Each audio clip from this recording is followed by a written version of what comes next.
Hey, what's going on, everybody? Welcome in. I'm Jesse Montano. I'm going to be joined by Meghan Angley here in just a couple moments. This is Guerilla Sports Off Ice. We hope you guys all had a fantastic holiday weekend here in the United States. And we just hope you had a regular weekend anywhere else you were, where you weren't celebrating a major national holiday. The Avs played back-to-back over the weekend, dropped one in a shootout, and then convincingly knocked off the Montreal Canadiens the next day to keep their point streak alive. We're going to unpack that. And then as we approach, we are into December. We are approaching the deadline for teams to name their rosters for the Olympics coming up in February. And today we are going to make our case for why we think Scott Wedgewood should be among the three goaltenders playing with Team Canada. We're going to get into all of that, and I'm sure Meghan and I will go off the rails for some more stuff as well. But before we do all that, I want to remind you guys about our great friends over at RefiJet. Did you know that you could refinance your auto loan? Well, with RefiJet, you can save around $150 every single month, all which is a soft credit pull and zero hassle. Lower payments, flexible terms, maybe even some cash back in your pocket from your car's equity. RefiJet does the work. You get the savings. You guys hear me say it all the time. The best way to support us and the work that we're doing here at Guerilla Sports is by showing some love to our partners. So please head on over RefiJet.com/sports. See what they're all about. Fill out a form. See if they can't help you save some money. RefiJet.com/sports. It's the faster, easier way to refinance. Hello and welcome in. Please do not leave your luggage unattended on the station.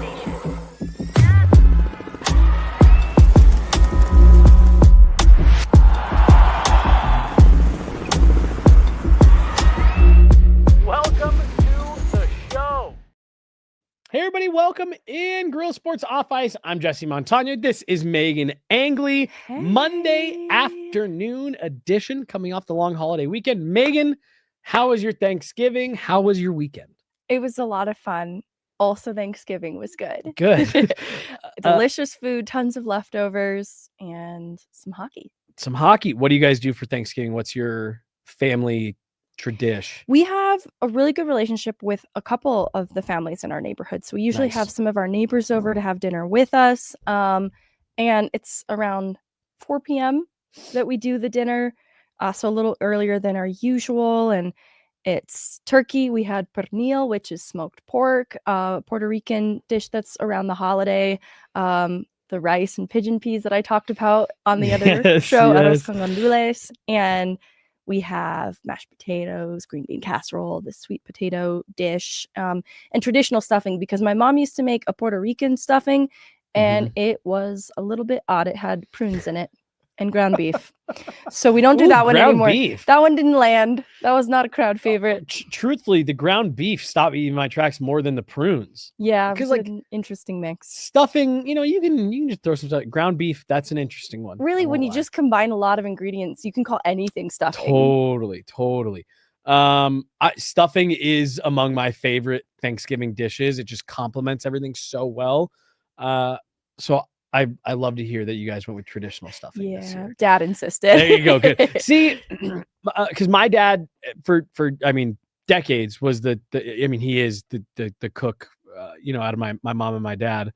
And he would make these Thanksgiving feasts growing up, and we would always get mad because Dad would always want to, do you guys mind if I try something different on Thanksgiving? It's like, no.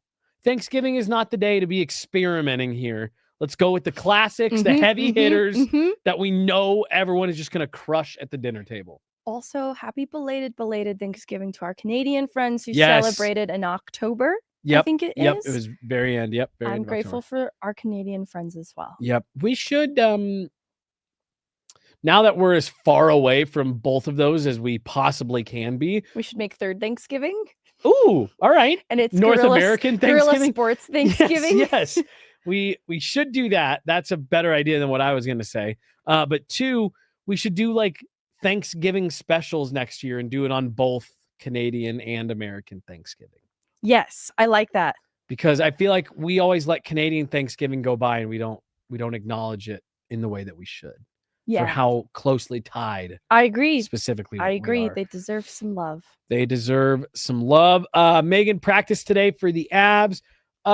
Just real quick, this isn't on the rundown to talk about, but fun, light Yes. practice today. No, I'm glad you mentioned it. It was a fun surprise. My friend is in town, and we've done one other Avs practice, so today was just completely different. Mhm. Like, they don't normally do this because you tweeted, Valnichushkin's on the ice and Right. the power play jersey, and I glanced down as I was walking in, and Malinsky was in the blue jersey, so I was Yeah. like, PP1, like it must be an optional day. And I I did looked at this- my friend and I said, respectfully, Malinsky's in a power play 1 jersey right now. And then I saw Cale on the ice. I said, hold on. Well, so I had the same exact thing because I went, oh, Val, PP2, all right.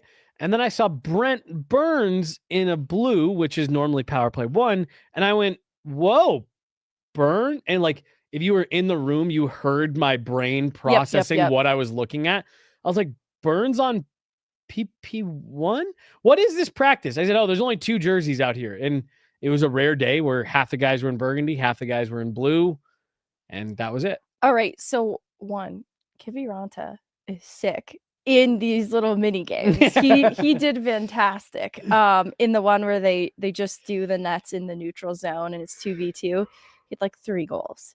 What was my second observation and takeaway in all of this?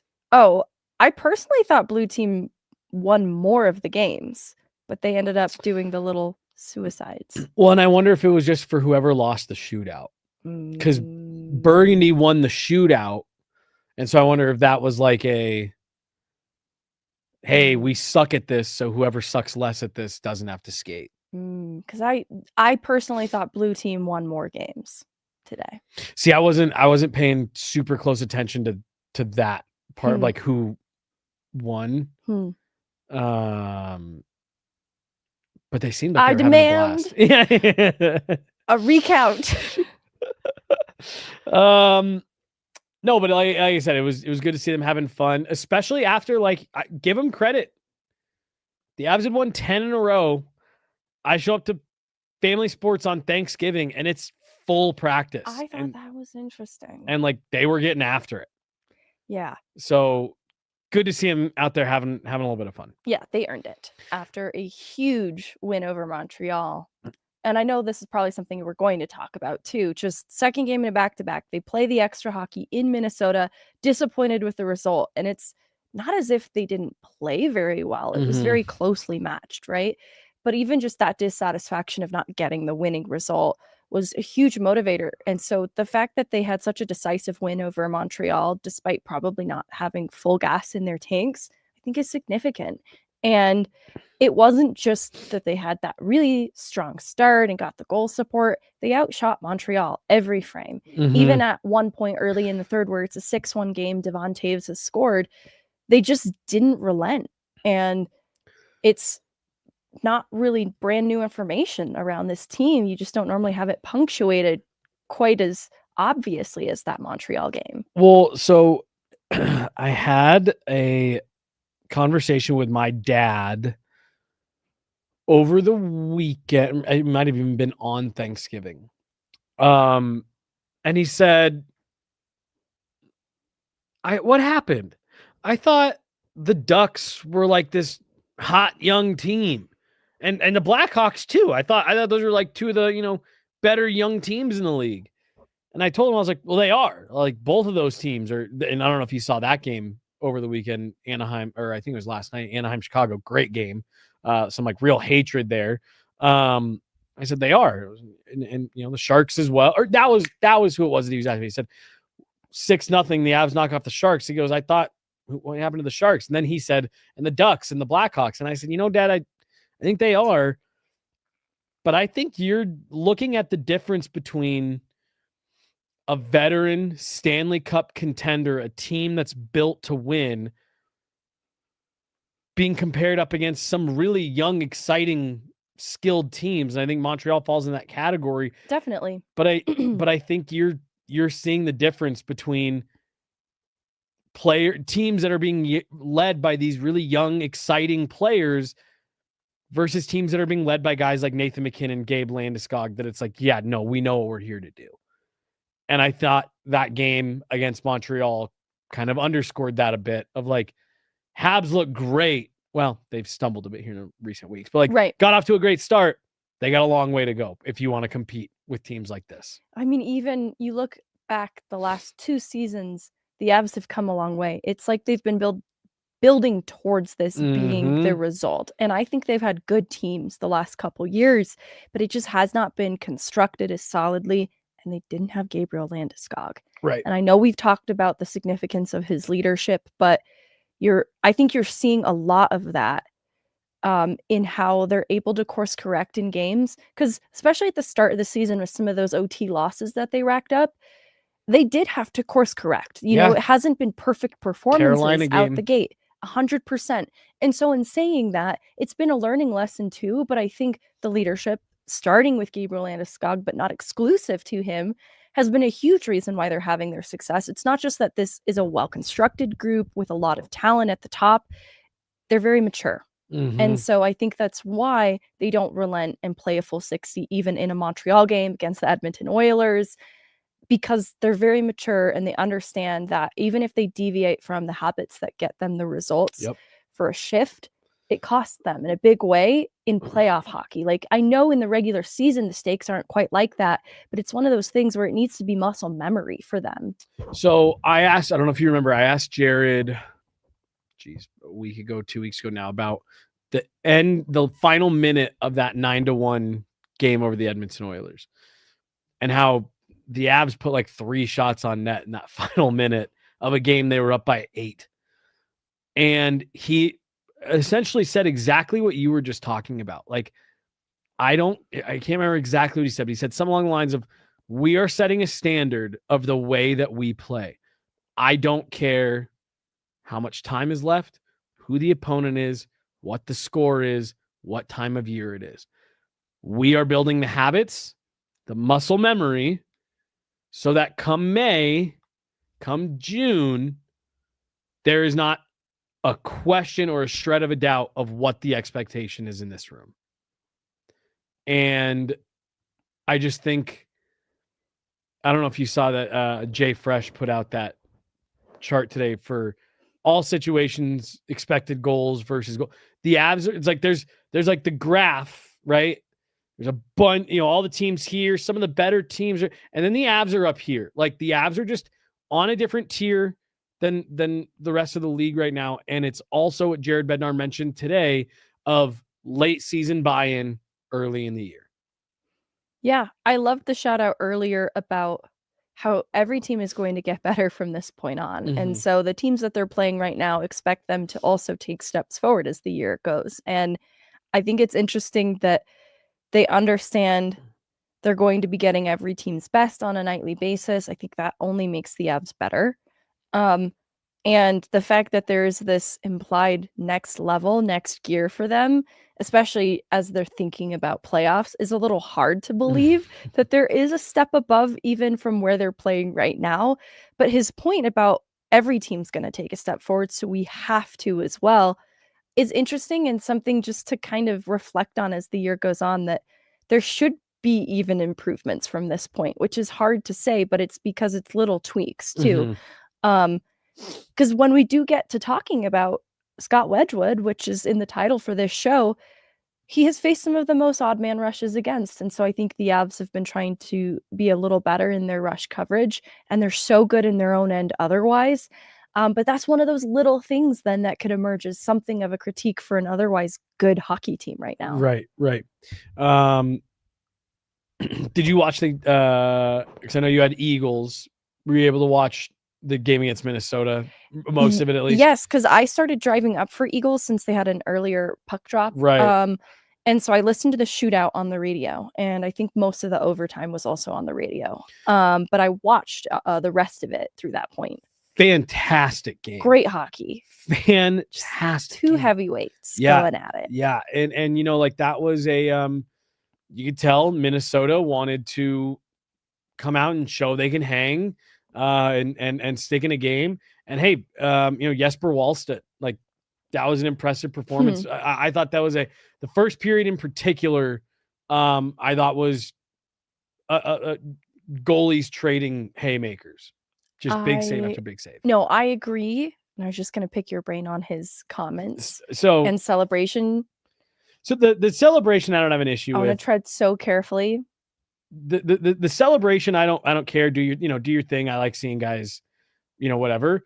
But I think that's a young player who's going to become familiar with the term bulletin board material. That's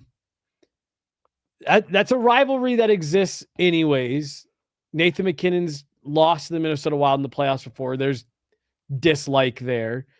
For the Avs to be feeling the way they're feeling, playing the way they're playing, and for Jesper Wallstedt to come out and say, well, we beat him in a shootout, that means we're a better team than them. I can all but guarantee you what's going to be written on the whiteboard in 2 weeks when these two teams play again? Yeah, it is coming up later. I will say I have no problem with either. Him saying it, I think goaltending is an interesting position, and I look at just like Jakob Dobis, his earlier comments being really hard on himself on the Montreal side of things. And it's worrisome to hear a young goalie talking like that. So just for a young goalie to have confidence in himself and his team, I don't mind him speaking it into existence, because you're right. The results will be what they will be. Right. The Avs also get to have a say in this and how they respond to it. And I will be championing that as well, like endorsing that. But I have no issue with goalies kind of just feeling good. Feeling yourself a bit. No, I completely agree. And again, like it's like I said, I'm totally with you. Say what you want to say. Feel how you're feeling. Say it, but just know. Say it with your full chest. You've got to back it up. Yep. So if they come out and beat the Avs here again in 2 weeks, and it's like, all right, yeah, he can keep talking his shit. But like if wow, he's only 23. I knew he was young. See, now I did have to save myself from tweeting, because 2 nights later they lost to the Buffalo Sabres. And I was gonna be like, dang, I did not realize the Sabres were a better team than the Minnesota Wild. And like, that's the stuff that he's just, again, at 20, that's why I made the comment of like, he's gonna learn what bulletin board material is. That, hey, if you're gonna go out there and say something publicly, you're gonna put a target on your back. And that's a dangerous target to put on your back when you're talking about guys like Nathan MacKinnon, Cale Makar, Marty Netchus, being the ones that are putting that target there. But hey, if he feels he can say that and then go back it up, I am all in favor of these guys having more personality, having more to say. Yeah, and stirring the pot a bit. A great game too. So it was great. He played great. I would derive a lot of value from that if I'm the goalie. And so, yeah, like I said, the Selly especially, you just won a game. The big game, hard fought. Hard fought. Winning is hard in this league. The Avs were on a 10-game win streak. He's done that, I think, twice before the Avs game when they've won in a shootout. So it's, kind of becoming his thing. But I'll draw for any of our football people, I'll draw the Shedeur Sanders parallel where he has like the wristwatch celebration he does. Well, every time that dude gets sacked, people stand up and do it. So it's like, yeah, you've got to know that you're opening yourself up to that. But hey, he looks fantastic. If he feels he can back it up, keep talking your shit. Baby goalies. Don't be mean to the baby goalies. Anything else on this weekend? Look, I think it was impressive that the Avs went through that loss, collected themselves 24 hours later, put a smackdown on the Montreal Canadiens, who are riding their own 4-game winning streak. I just want to highlight the step forward in Landeskog's game.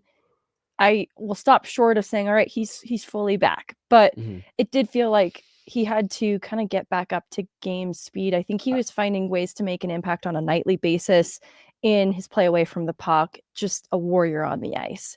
I think that this, though, is the offensive part of his game really starting to click together.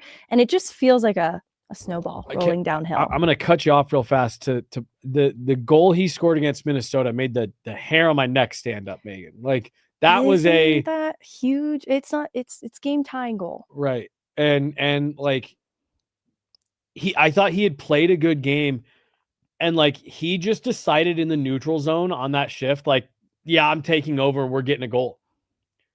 And I mean, it was a vintage Gabe Landeskog shift. As he's going down, gets a stick in the face, collects himself, gets back into the play, and then just straight out muscles a guy to get a stick on that puck, gets it over the pad of Wallstedt, who's stretched out. Like, that was one of those, like, seriously, I sat there and I got like chills a little bit, just because not because they scored a goal to tie the game, but it was Gabe, and the way that shift unfolded was like Gabe goal. Whoa, we haven't seen that in 3 years. Scratching, clawing his way into getting it. And honestly, I don't revel in the fact that he's had some of those goals called back here early on. Right. But I think that's where that hunger and that desperation is coming from a little bit, to get these goals and have them stick finally, because he's been robbed a little bit here through this point. 5 points taken away.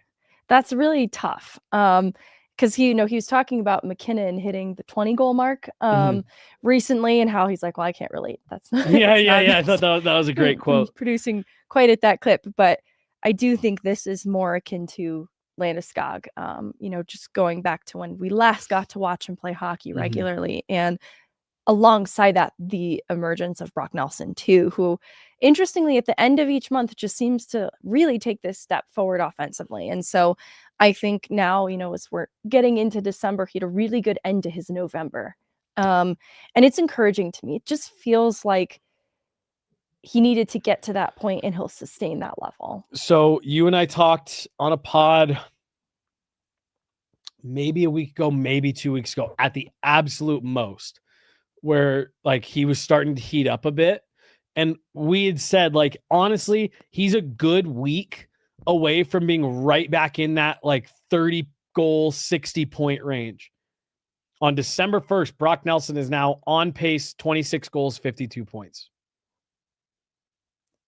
So there you go. That's excellent. And I do think that average, that projected pace will just continue to go up from here. So we said he needs a good week somewhere, and he'll suddenly be back to that kind of production level that we maybe were expecting. And now suddenly you're sitting there going 8 goals, 16 points, 25 games. If he can push 30, push 60, even if he maybe doesn't quite eclipse either of those numbers in that range, you are very happy with that out of your 2C. He had talked about how he was kind of hard on himself when the offense wasn't coming. It's one of those things where people, the fan base is weighing in on that lack of production, worrying if the Avs just haven't gotten it right at the 2C spot yet again. And I think no one was feeling the pressure of that more than Brock Nelson. And so the body language in that first goal that he gets in the Montreal game in particular, you can see the raw enthusiasm and relief that's washing over him. I like to see a player like that, who has scored a lot of goals in this league, celebrate them, especially right now. I just think it has a little more significance outside of that just being a game opening goal there. Well, like, we talk about it, fans talk about it, but that, like, for Brock Nelson, like, he's, I'm sure, very aware, second line center, team with Stanley Cup aspirations, Nathan McKinnon, Cale, Makar, like, I'm sure that's pressure that he wears, that he's got to manage. So to your point, to see him reveling in the success he's finding, I think that's well earned. Yeah. Scott Wedgewood. Yeah. Megan, over the summer, we talked, I know, on our show, and there was a lot of chatter about Mackenzie Blackwood being a guy that could end up on Hockey Canada's radar quickly, as they look to name their rosters for the upcoming Olympics in Italy in February. And we were both a little surprised that at the orientation camp this summer, the only goalies that were invited were the 3 goalies who participated in the Four Nations tournament. We had mentioned guys like Logan Thompson, Mackenzie Blackwood, Darcy Kemper, were all guys that we were really surprised didn't at least get an invite to the orientation camp, given that the way that season went last year, those were without question 3 of the best Canadian goaltenders in the league. Now, Hockey Canada did come out after saying, we are definitely keeping our options open in net. Those are just the guys that we brought because they were the ones who were there. So this season gets going, and 2 of the goaltenders that were with Canada at Four Nations have not gotten off to great starts here this year in Sam Montembeault and Aiden Hill. Aiden Hill. Thank you. Logan Thompson is off to a fantastic start, and he has been added to Canada's long list after sounds like there was a meeting between Logan Thompson, his representation, and Hockey Canada. He's been added to the long list. We haven't heard much else beyond that. I imagine Darcy Kemper is at least on the radar, but one other name in net, Megan, that has now been confirmed to be on Canada's long list for the 2026 Olympic Games, Scott Wedgewood. Obviously, just from a surface level number standpoint, before you even start digging into expected goals, high danger, all that stuff, among the league's best right now. Through 18 games played for Scott Wedgewood, 2.08 goals against average and a 920 save percentage, Megan. He's forced himself into the conversation for Canada. And I think when you take the numbers and what he's done on the ice and combine it with everything that you get with Scott Wedgewood off the ice in the locker room, I think he's got a great case for it. And we decided we wanted to have this conversation today after just another great chat with him in the room. So what I'm actually going to do, Megan, is I'm going to play our conversation with him from today. And then when we come out of that, you and I've spent time talking about it the last week. Not only do I think Scott Wedgewood has a case for it, I'm at the point where you can take 3. I don't think Canada has any reason why they shouldn't take Scott Wedgewood. So we're going to hear from Scott from today. He was fantastic. It was just Megan and I there chatting with him. So nice long conversation with Guerilla Sports. Scott Wedgewood today after practice. Oh, is this going to fight me again? As long as it works in the stream. See, but this happened to me over the weekend where I was wanting to play it and it wouldn't play. So hold on. Let me re-queue this up. Perfect. Before we get into anything ultra specific, Scott Wedgewood even being on their radar, I don't think any of us had that on our bingo card 2 months ago. No, but maybe we should have allowed more space for the possibility. I think part of it was not counting on Aiden Hill and Montembeault having the starts that they've had. I wouldn't have counted on that either. So maybe that's where it's fair to say we weren't thinking of it. But you look at the success that he had since coming to Colorado after a shaky start in Nashville, but I think the context of that Nashville team is incredibly important to know. Yeah. I mean, even on the heels of that trade, because some people were attached to Jussi Saarinen, and I really liked him as a prospect. But I understood that context of that team in front of Wedgewood or Jussi Saros was rough, and that the results followed. It was a rough year for Nashville in particular last year. Yep. And so I don't think that his numbers in the 5 games that he starts Nashville really are a reflection of where he's been at as a goaltender, because I think his time in Dallas is a more important marker in the direction that he's been heading as a goaltender. And understandably, he's been a backup through that point, but the workload has just continued to ramp up a little bit at the start of this year, but he handled the limited games by staying ready and giving the Avs a chance to win last year as soon as he came to Colorado. And obviously the Avs are a very good team. So that's what we're going to unpack a little bit here, is how much of that are you giving credit to a team that's playing really well in front of him and to the personal growth that Scott Wedgewood is having, because he did, I think it was a TNT interview where he talked about how he gets the, handedness of each player. He said he started doing that in Dallas. And so where I'm going to with all of this in my mind is you can teach an old dog new tricks. Development can happen at any time. And so in talking with Wedgewood outside of this interview a little bit about UC Parkala, he has had really interesting things to say about how much UC Parkala has helped to work on some things with him, not being so aggressive in his feet. And Bednar has talked about this too. And so I think that Wedgewood is taking steps forward as a goaltender, and that's translating in the results we've seen now in the 19 games that he's played to start this year with more of a starter's workload.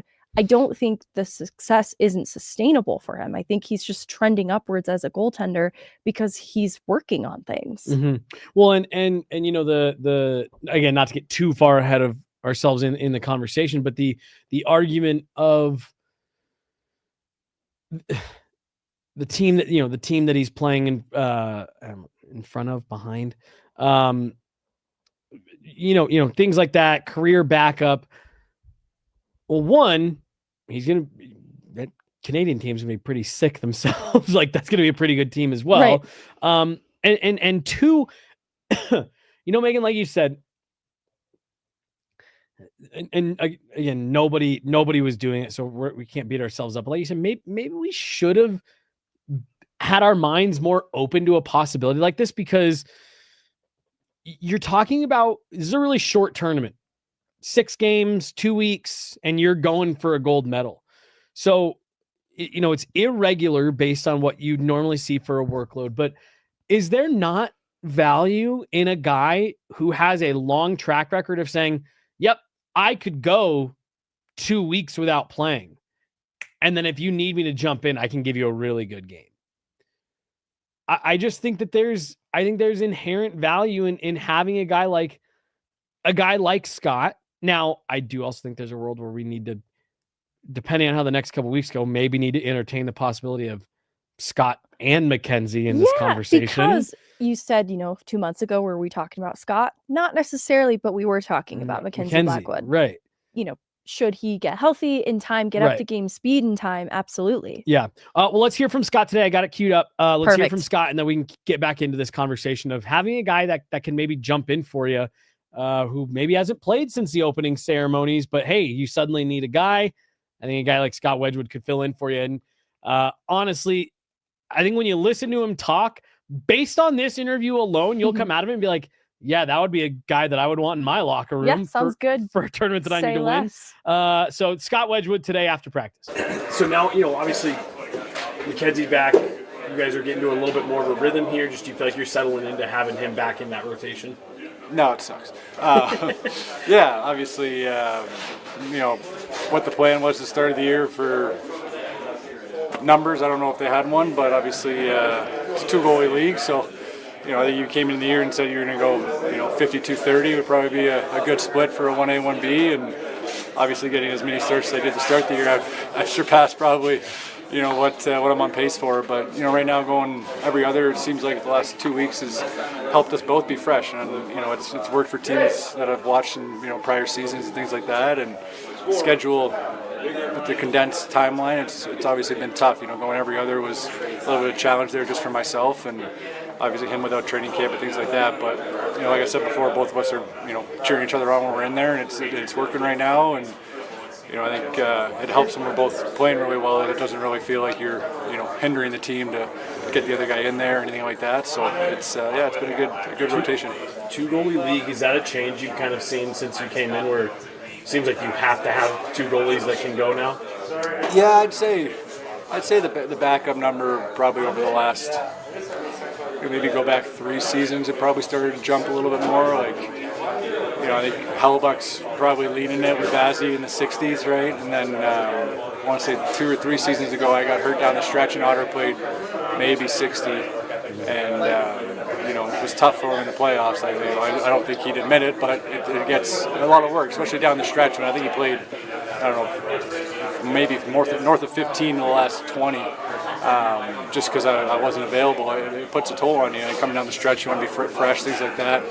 But just the way the game's played, even in games when you only get 16, 17 shots, it's still zone play in east-west and shots wide, blocked, you're still going up and down. It's not like you just stood there and you got 16 shots. There's still 45 attempts or whatever the final number gets out to be. So just the way you play the post and the mental, awareness of it, it's you're taking a test every day. It's not like just because I played, I didn't have to work my brain or go up and down with a low number of shots. So I think it's definitely increased over the last couple of years and a long way away from when Broder and Patty and those guys used to play 65 plus. That was a different game for sure.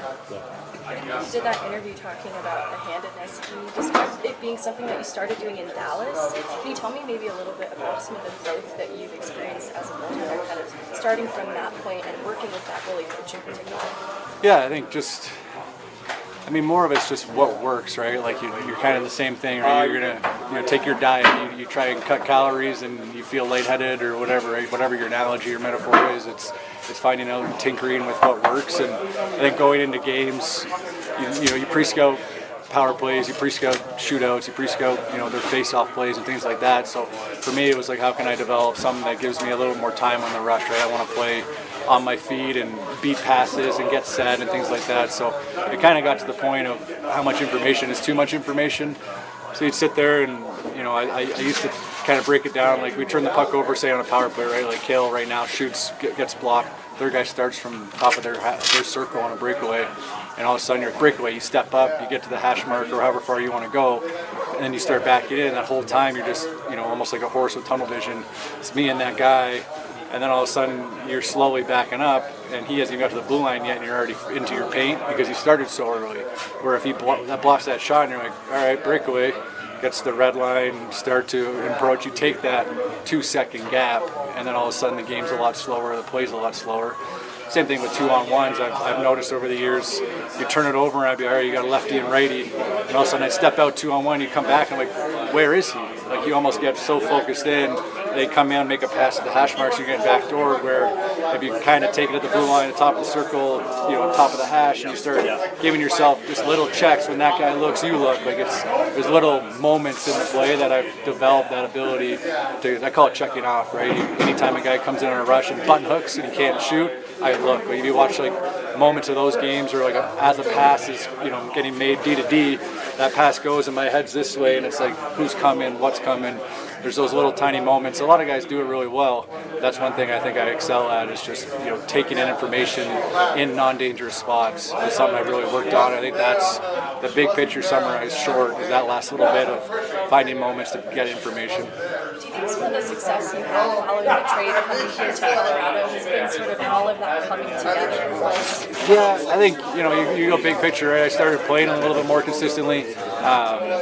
It's funny, I get comments about Nashville and stuff, and it's like you played 3 or 4 games, right? And it's like you go out the next night and get a shutout, your numbers are completely different in Nashville, and it changes, right? So it's all relative in that sense. I was played in Arizona and Jersey that were, teams at the bottom of the league as a whole. We couldn't, get things going for whatever reason. Blackie was there. But I come out of those situations with, I think, a 3 and a 900, and it was just like, I was proud of that. How much different would it have been if Vazzy or Carey Price or some of these elite guys were on that team? Do they come away with a 2.5 or 2.7 and they're that much better than me? You can appreciate that. But proud of where I came from, and then it's just like, all that in time, right? I played 30-some games when I got to Denver, and all of a sudden you're, in less than 365 days, I'm pushing 170. So there's been a lot more time in that to make sure those things work and consistency works, and you start playing more, and okay, that worked again, let's run it back, and then the next game that didn't work, what can we tweak? And the more you play, the better you feel, and it's kind of a simplistic term of it, but you build confidence and consistency the more you're in the net, and that's been a nice perk of being here.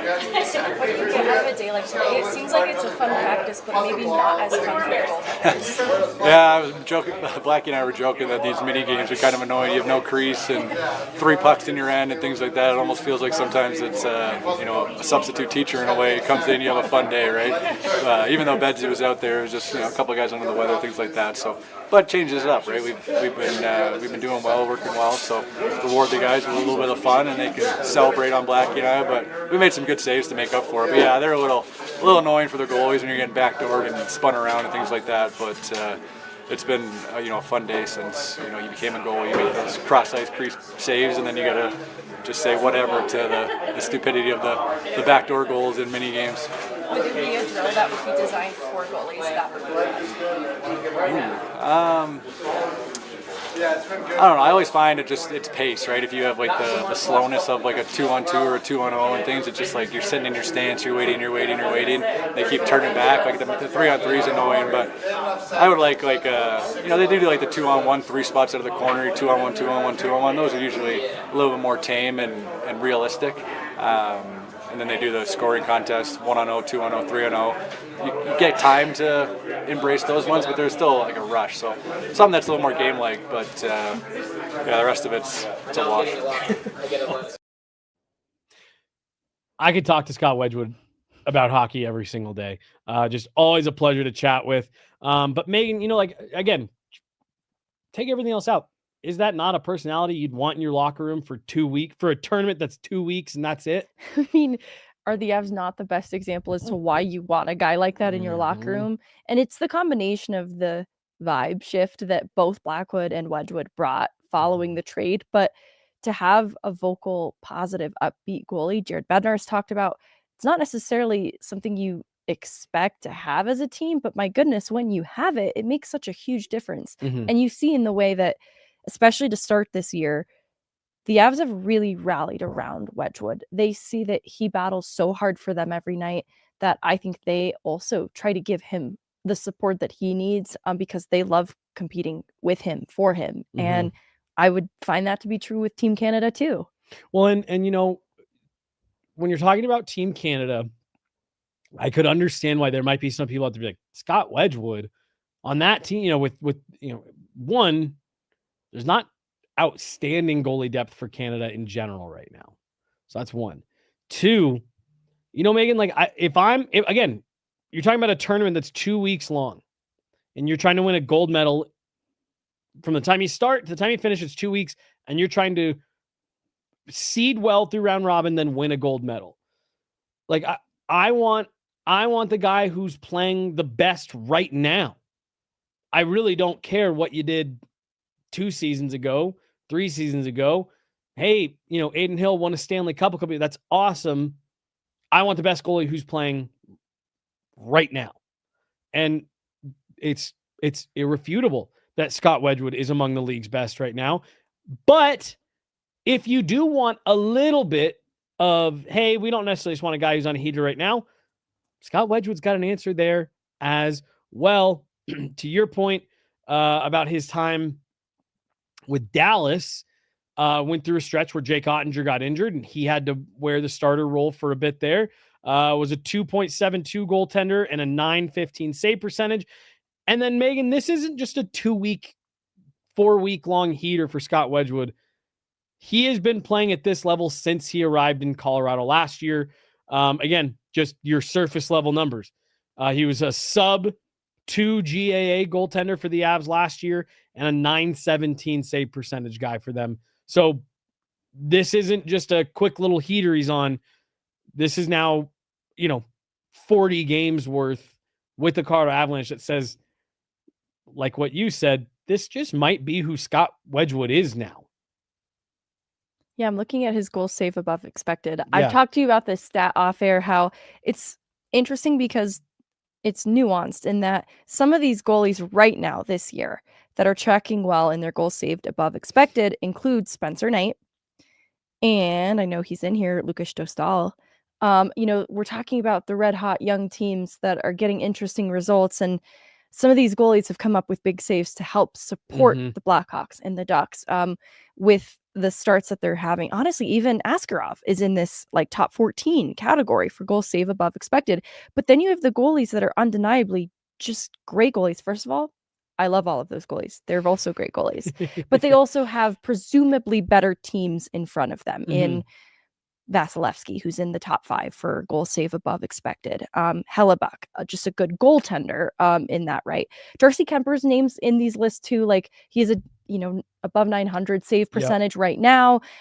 He's in the 9th place spot for goal save above expected. Where I'm going with this is Scott Wedgewood's right at 10, and he's fluctuated in that conversation in coming up with pretty significant saves above expected, which is typically just a measure of some of the high danger chances that he's had to field at times, a lot of them coming off the rush. So I thought it was interesting to hear him talking about where he's improved in some of Yes. the rush coverage, very specifically how he's making those reads. Because I do think it shows that in the Avs being very good in their own end on the whole through this point, because of some of those rush chances, those saves that Wedgewood has come up with for the Avs early into this season has helped them to have the record that they're having. That's just kind of the bottom line. Well, and you know, Megan, like here's the other.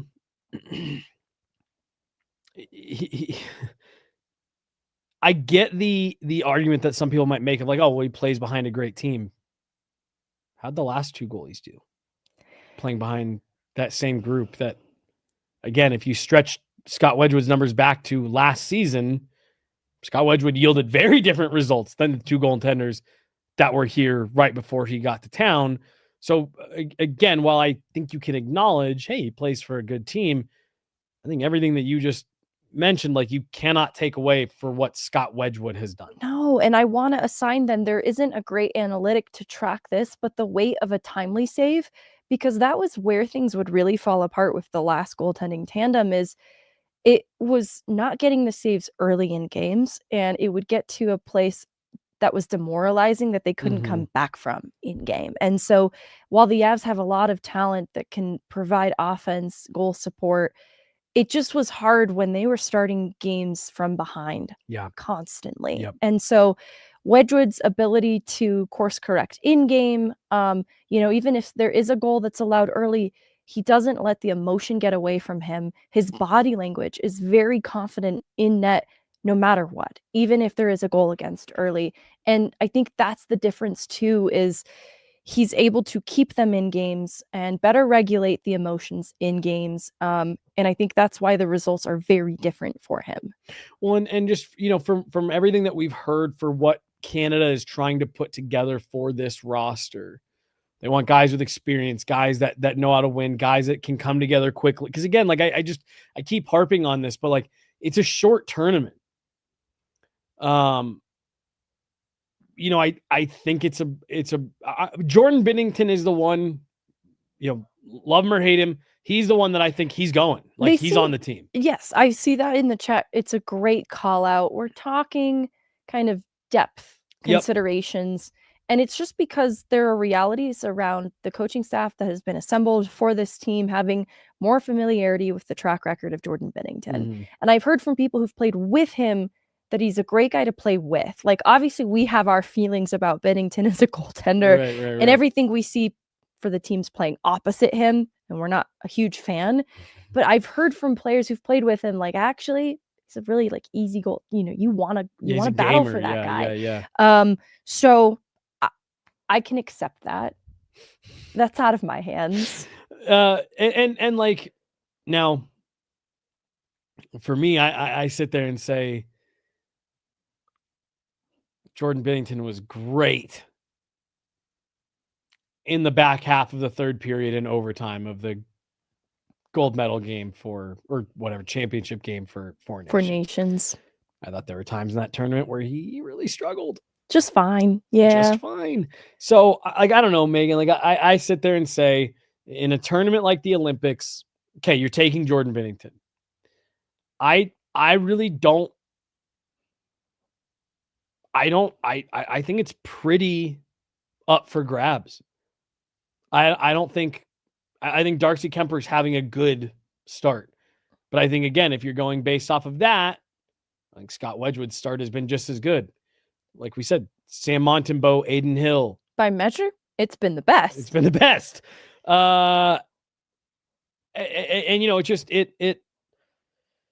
the more I look around the league, Mackenzie Blackwood, has only played a handful of games to this point. He's looking good. He's looking good. I just sit there and I say, look, if I'm the front office for Canada, you look at where he is from some of those more, advanced, and then again, you and I both think are not perfect metrics of, goal save above expected, high danger save percentage, things like that. I don't look around the league, Megan, and see many other Canadian goaltenders that I think right now on December 1st, 2025 are out-dueling Scott Wedgewood. And unless that changes drastically by the end of the month, I sit there and say, and look, with all due respect to Scott, I hope he doesn't hear this and take it the wrong way, like he listens to this. You're third. Like, I think it should be Jordan Binnington. He's someone you're taking. I think Scott Wedgewood as your third at worst, and then go find your backup or your 1B or whatever. And in my opinion, it's Blackwood's in that conversation, and Darcy Kemper is fairly in that conversation as well. If I couldn't agree with you more. If I'm Hockey Canada's front office, I've got 4 names on my list right now: Jordan Binnington, Mackenzie Blackwood, Scott Wedgewood, Darcy Kemper, in no particular order. Yeah, those are my 4 names. Bring 4. Bring 4. Just bring 4. Don't be such a coward. Again, he's a 920. Scott Wedgewood, 921 goaltender right now. Just 921 regular save percentage. He's an 832 high danger save percentage goaltender. 21 high danger goals against. I'm here on Edge. NHL Edge. Yeah, I don't have the number in front of me, but just in terms of allowing rebounds, not at least among the league's highest. I think that's been a moderate good number for him. Yep. No, you're 100% right. He's right in the mix. At worst, he's average in every category, and at best, he's top 10, top 5, right? In the league. So Scott Wedgewood is playing right up there among the league's elite in net right now. And I don't see any reason why, with the intangibles he brings off the ice, an extended run now of playing at this level. Again, if you want to go by the numbers, he's right in there with the numbers as well. And to the point that I made, you want a guy that's playing really well right now. Scott Wedgewood's playing as well as any of them. Matthew Hyman, not Thompson, though. I know we've talked about it on a past I'm sorry. My list is 5 long. Logan Thompson as well. They won't do it. They just won't do it. Yeah. So it's fair to mention Logan Thompson, who's off to another great start for the Capitals and had amazing numbers last year as well. Absolutely. They won't do it. Yep. And there's a cultural thing there. There's an attitudinal thing there with, I think it's Pete DeBoer and Bruce Cassidy. Yeah. But I feel bad for leaving him off my list. No, because he deserves to be in the conversation. Absolutely. Team Canada just won't do it. Absolutely. If I was Hockey Canada and had to name my team right now, and I feel silly for having forgotten Logan Thompson, my 3 would be Binnington, Thompson, Wedgewood. My 5 would be bring 5 goalies. Bring 5. Bring them all. But hey, again, let's revisit this conversation the week of Christmas to see where Mackenzie Blackwood falls, because only a handful of starts, but my goodness, those last 2 have been good. They've been good. And so this is where it gets tricky for Wedgewood's case, because I think that we'll start to see more of these starts go to Blackwood, and it'll then just punctuate, though, the starts that Wedgewood does get. If he can continue to be the guy that stays fresh and ready to compete when called upon, that only bolsters his case. Yep. No, I completely agree. Because again, at the Olympics, your third goalie might go 10 days without even dressing for a game, and then you might have an injury or something like that, and suddenly you need to thrust him into a quarterfinal game. Scott Wedgewood has shown his whole career, I can do that, step in, give you a really good performance. Agreed. Got anything else? No. You sound I think so that's sad. everything. I know. Just, we were building our case for Scott Wedgewood, and we ended with 5 goalies. So you ended with 5 goalies. I said he would be on my list of 3, and you said just bring 5. Just bring 5. Maybe they should. Just bring 5. Last question on this.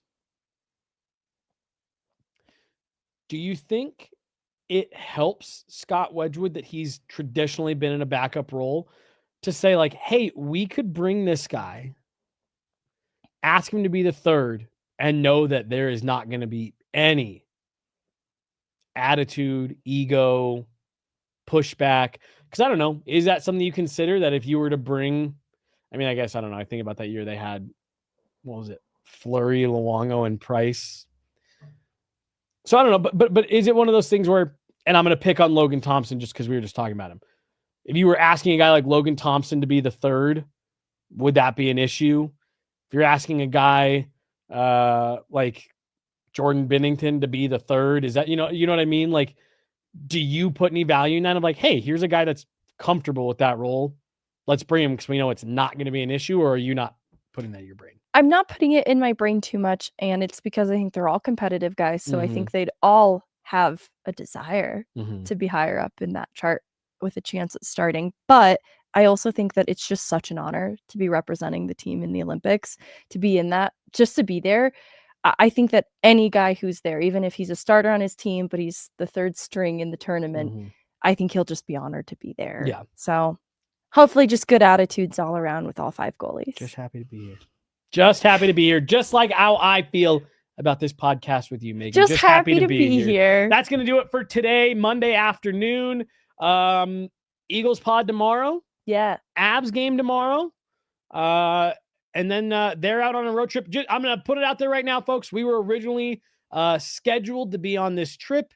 Don't know if you've checked hotel prices in New York recently for this week, but apparently it's NYC shopping week. I was told they're lighting the tree on Wednesday. I'm really sad. I wanted to see New York at Christmas time. And it is priced as if they are lighting the tree, and it was NYC shopping week. So we were supposed to be on this upcoming trip, but just got a little pricey given the time of year and all that stuff. So we won't be on this one, but we'll have plenty of stuff coming to you guys from the studio while they're in a couple New York cities, Philly, all that good stuff. Yeah. But so we were definitely bummed. We were looking forward to this trip. It's been a fun trip to be on the last couple of years. Yeah. But I think there's road travel in the future Yes, too. Like yep. this was bananas pricing. but like bananas. Yeah. I've done a lot of travel for hockey. This was no question the most expensive I've ever seen. An entire city's worth of hotels. Yeah. And so we can get more bang for our buck over the span of more road games by not doing this trip. There's one media member who is going on the trip, and I said, where are you staying? They're staying in Brooklyn. Okay. Near the Barclays Center so that they can take the train to everything. But they had to go out to Brooklyn. So they're like nowhere near any of the arenas that Wow. the Avs are playing at. But Soon. She's Megan. I'm Jesse. Got Ashley and John back there today in the control room, making everything happen. That's going to do it. Thank you guys so much. We'll talk to you later this week. Have a good one. Bye. Bye. Stay warm.